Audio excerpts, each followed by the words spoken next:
Today with world-renowned political dissident, linguist, author Noam Chomsky. He has written over 100 books, most recently on Western terrorism from Hiroshima to drone warfare. His forthcoming book, co-authored with Ilan Pappé, is titled On Palestine and will be out next month. Noam Chomsky is Institute Professor Emeritus at Massachusetts Institute of Technology, where he's taught for more than 50 years. Noam Chomsky, it's great to have you back here at Democracy Now!, and particularly in our very snowy outside but warm inside New York studio. Delighted to be here again. Well, Noam, let's start with Netanyahu's visit. He is set to make this unprecedented joint address to Congress, unprecedented because of the kind of rift it has demonstrated between the Republicans and the Democratic president, President Obama. Can you talk about its significance?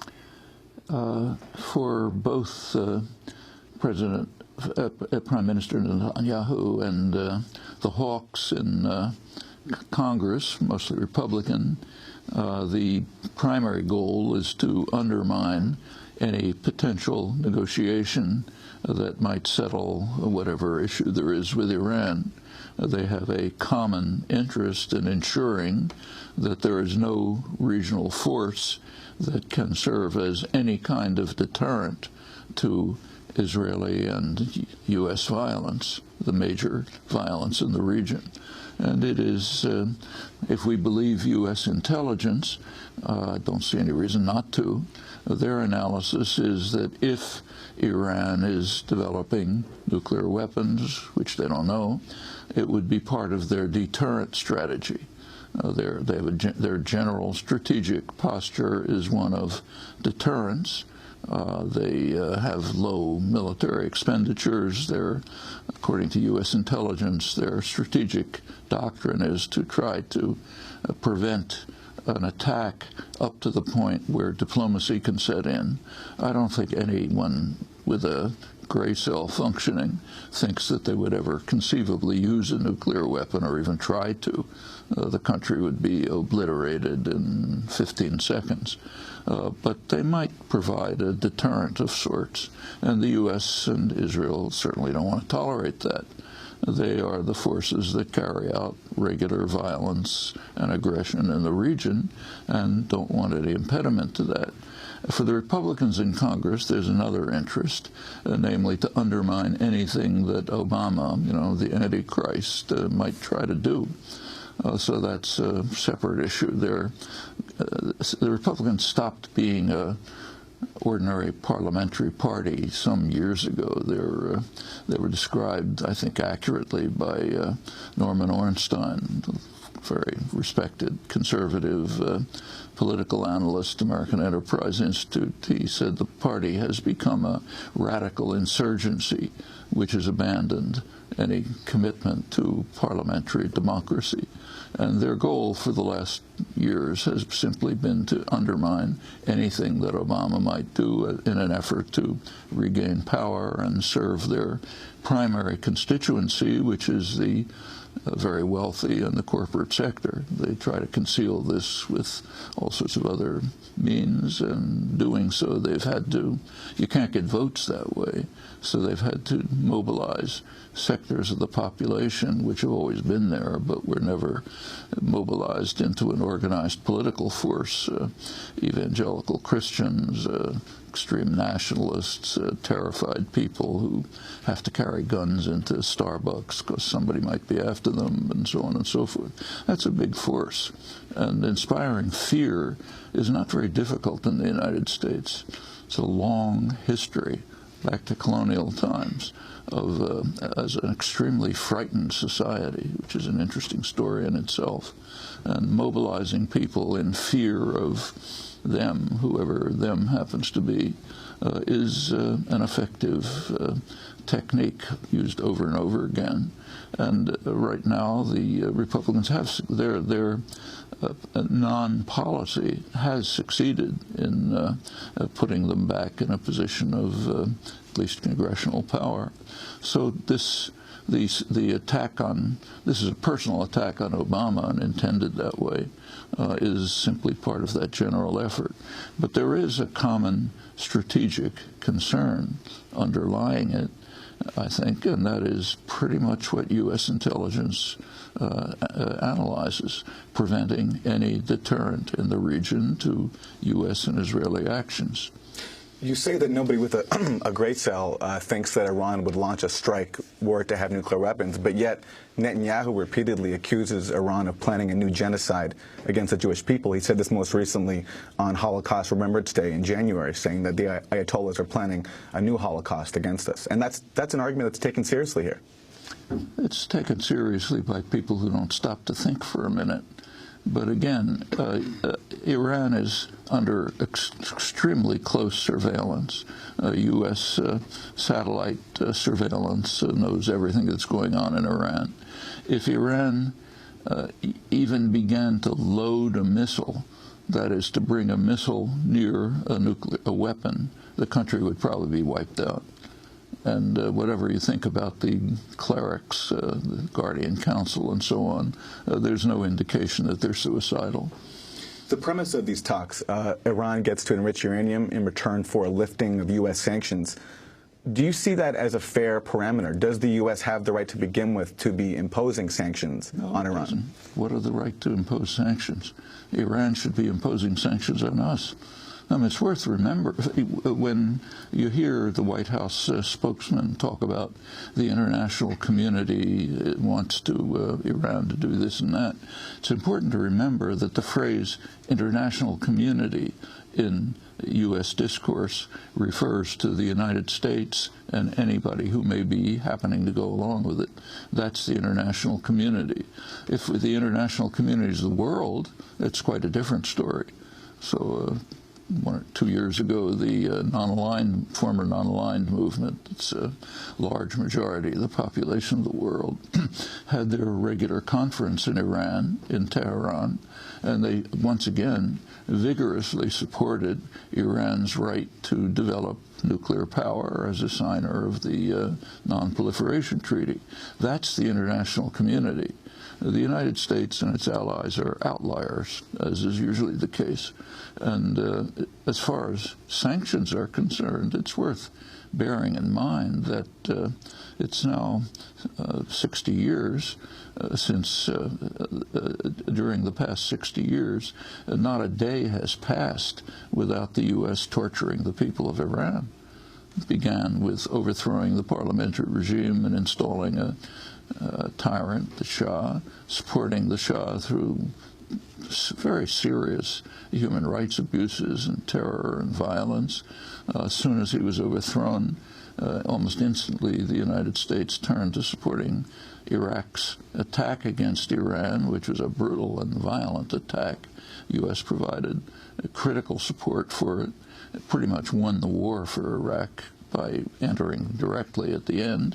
After the war was over, the U.S. instantly supported sanctions against Iran, and though this is kind of suppressed, it's important. This is George H.W. Bush now.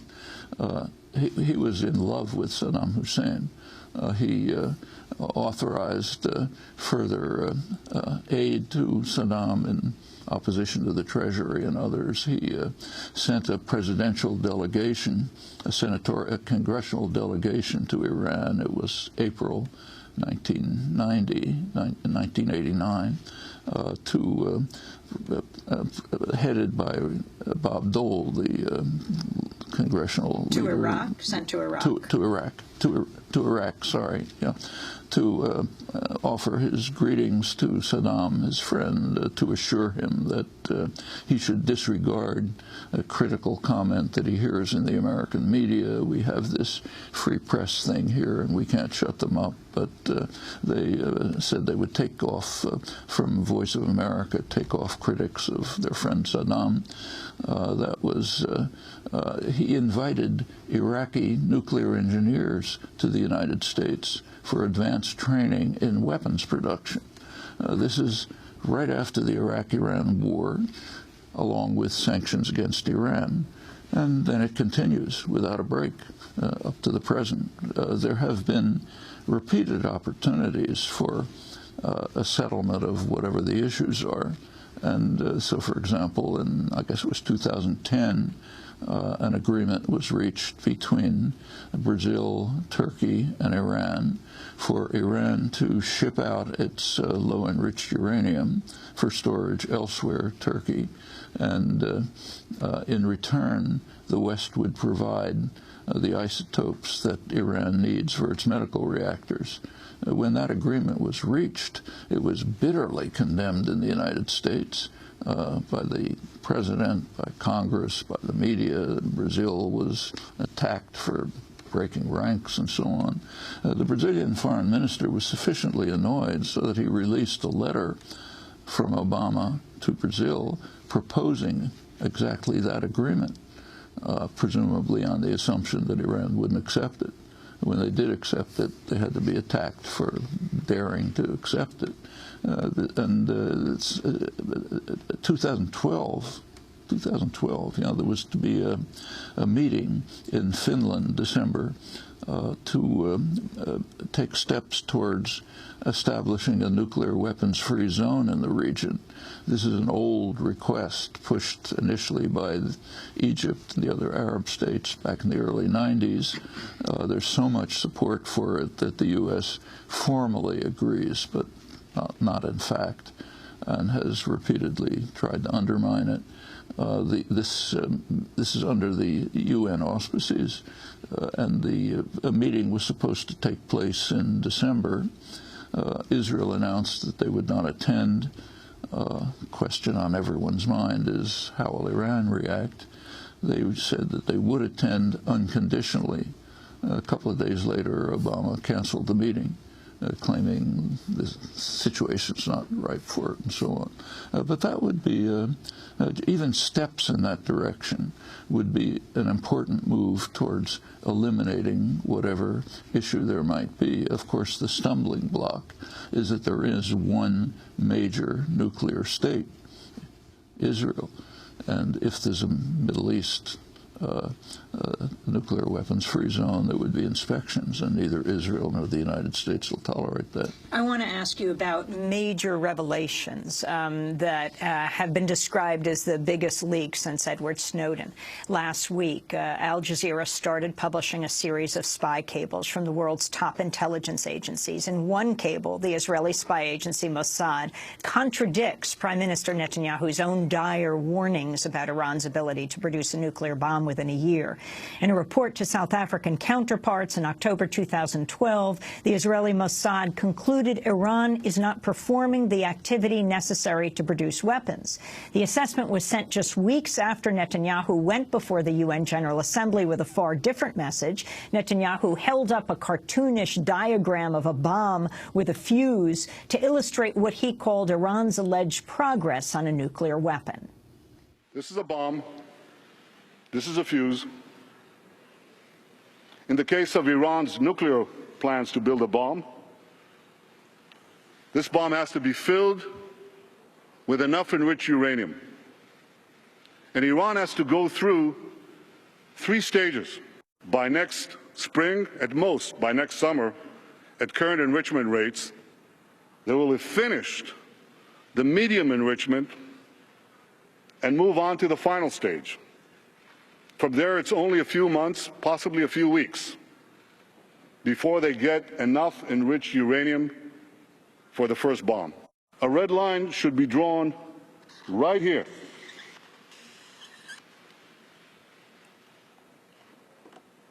Before Iran completes the second stage of nuclear enrichment necessary to make a bomb. That was Israeli Prime Minister Benjamin Netanyahu in September 2012. The Mossad assessment contradicting Netanyahu was sent just weeks after, but it was likely written earlier. It said Iran, quote, does not appear to be ready, unquote, to enrich uranium to the highest levels needed for a nuclear weapon. A bomb would require 90% enrichment, but Mossad found Iran had only enriched to 20%. That number was later reduced under an interim nuclear deal the following year. The significance of this, Noam Chomsky, Chomsky as Prime Minister Netanyahu prepares for this joint address before Congress to undermine a U.S.-Iranian nuclear deal? Well, the striking aspect of this is the chutzpah involved. I mean, Israel has had nuclear weapons for probably 50 years or 40 years. They have estimates are maybe 100, 200 nuclear weapons, and they are an aggressive state. Israel's invaded Lebanon 5 times. It's carrying out an illegal occupation, carries out brutal attacks like Gaza last summer, and they have nuclear weapons. But the main story is that if, incidentally, the Mossad analysis corresponds to U.S. intelligence analysis. They don't know if Iran is developing nuclear weapons. But I think the crucial fact is that even if they were, what would it mean? It would be, just as U.S. intelligence analyzes it, it would be part of a deterrent strategy. They couldn't use a nuclear weapon. They couldn't even threaten to use it. Israel, on the other hand, has in fact threatened the use of nuclear weapons a number of times. So why is Netanyahu doing this? Because he doesn't want to have a deterrent in the region. That's simple enough. If you're an aggressive, violent state, you want to be able to use force freely. You don't want anything that might impede it. Do you think this in any way has undercut the U.S. relationship with Israel, the Netanyahu-Obama conflict, that what Susan Rice has called destructive? There's undoubtedly a personal relationship which is hostile, but that's happened before. Back in around 1990, under first President Bush, James Baker went as far as Secretary of State telling Israel, we're not going to talk to you anymore. If you want to contact me, here's my phone number. And in fact, the U.S. imposed mild sanctions on Israel, enough to compel the prime minister to resign and be replaced by someone else. But that didn't change the relationship, which is based on deeper issues than personal antagonisms. And meanwhile, support for the occupation continues, so much so that during the Gaza assault, the U.S. rearmed Israel. It was kind of interesting how the U.S. rearmed Israel. The arms, it's true that the Pentagon sent more arms to Israel. They were actually running out of arms in this vicious assault against a totally defenseless population. The arms were taken from arms that the U.S. stores in Israel. They're prepositioned in Israel for eventual use by U.S. forces. That's one part of the U.S.-Israel strategic alliance. One small part of it is that Israel is regarded as essentially an offshore military base. So we store preposition arms there, and some of those arms were transferred to Israeli control so that they could continue the massive destruction of Gaza, which is horrific. And one of many indications of the nature of the alliance. It's a very close alliance, and deep enough. So, for example, one of the interesting leaks from WikiLeaks was a U.S. government study of, a Pentagon study of sites in the world that are of such high significance that we must protect them at all costs. One of them was right near Haifa. It was the Rafael military industries. It's one of the main producers of drones and other high-tech military equipment. And the relation, and that's one of the highest strategic sites of highest importance.